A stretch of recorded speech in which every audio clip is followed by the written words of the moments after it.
Hello everyone. तो आज मैं बताने वाला हूँ जीआईसी डेस्टिनर के बारे में। रिजल्ट उसका आ चुका है बायोलॉजी का। इसमें जो कट ऑफ गई है, मेल्स में कट ऑफ गई है वो 62 प्लस गई है। ठीक है।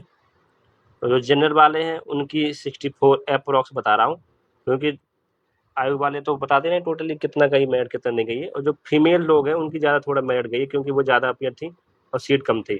तो उनकी आप मान सकते हैं अप्रोक्स 75 70 के अप्रोक्स गई है। बात इसमें आती है कि जो मेंस में आएगा, इसका मेंस कब होगा। तो मेंस इसका होगा 30 अगस्त को। और 1 मंथ बचा हुआ है, तो 1 मंथ में आपको कैसे पढ़ना है कि आपका सब कुछ कवर हो जाए। तो आप ऐसी कोई भी चीज़ ना पढ़ें जिससे आपको लगे कि हाँ मुझे बहुत बर्डन आ रहा है। तो फिर ठीक है। तो सबसे पहले संदेश में आने का वाला तो इसमें हिंदी आएगी और आपको रहेगा सब्जेक्टिव। जो सब्जेक्ट आने वाला है आपका सब्जेक्टिव रहेगा। हिंदी में आपकी ऐसे राइटिंग आएगी, व्याकरण आएगी लिखने के लिए, जो 2 घंटे का पेपर होगा, 100 नंबर का होगा। और हिंदी का जो इसका और सब्जेक्ट होगा 300 नंबर का, और 2 घंटे का 3 घंटे का पेपर होगा सब्जेक्टिव। तो टोटल 400 मार्क आने आने हैं। तो आपको 40% लाना पड़ेगा जब आप क्वालिफाई होंगे। फिर उसके बाद आपकी कॉपी मतलब मेरिट बनेगी कि आप मेंस में क्वालिफाई हैं कि नहीं है। और इस बार काफ़ी पैटर्न चेंज हुआ है। तो आप लगते हैं कि जो टीचर लोग बताते हैं कि नहीं इसको मोस्ट मोस्ट पढ़ना है, तो मोस्ट भी फिर अब इस समय क्वेश्चन नहीं आ रहे। तो आपको पूरा सिलेबस कवर करना पड़ेगा। सबसे पहले आप वो पढ़ें जो आपको आ रहा हो, जैसे ह्यूमन फिजियोलॉजी हो गया, इकोलॉजी, इवोल्यूशन, मॉलिक्यूलर बायोलॉजी। ये सब पढ़ेंगे तो पेपर में आ जाएगा। ठीक।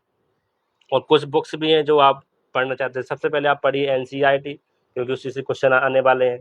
मतलब बेसिक के लिए होता है कि आप इतना तो लिख ही लेंगे कि हाँ बेसिक मुझे आ जा रहा है। फिर ट्रूमन्स की बुक आती है, वो भी आप पढ़ सकते हैं। बीरबल रस्तों की बुक आती है, वो भी पढ़ें।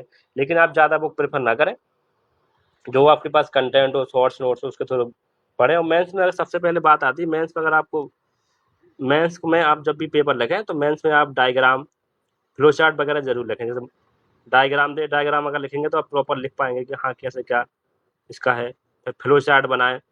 फ्लो चार्ट से जल्दी समझ में आता है टीचर लोगों को, जो वो एग्जामिनर होते हैं समझने के लिए। वो समझ जाते हैं कि हाँ बच्चा अच्छा कंटेंट लिखा हुआ, तो आपको नंबर प्रॉपर मिल जाते हैं। और सबसे पहले फिर एक और बात आती है कि जो आपको पेपर देना है मेंस का, वो बाइलिंगुअल नहीं होगा। अगर आपने इंग्लिश में लिखा है तो आप उसको इंग्लिश में लिखिए, अगर हिंदी में लिखा है तो आप उसको हिंदी में लिखिए। ठीक, बाइलिंगुअल नहीं कि आपने फिर इंग्लिश इंग्लिश टू इंग्लिश में लिख दी, हिंदी में लिख दी बीच में। तो अगर आप जो भी लैंग्वेज लिखें फिर उसी को लिखें, हिंदी टू हिंदू या इंग्लिश टू इंग्लिश, बाद में बदले नहीं। और आप तैयारी करते रहिए। बहुत ही कम टाइम बचा हुआ, तो आप कल से ये स्ट्रेटजी बनाइए कि हाँ मुझे कैसे एग्जाम क्वालिफाई करना है।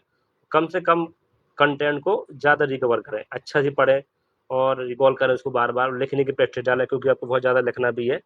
तो आज की वीडियो में इतना ही।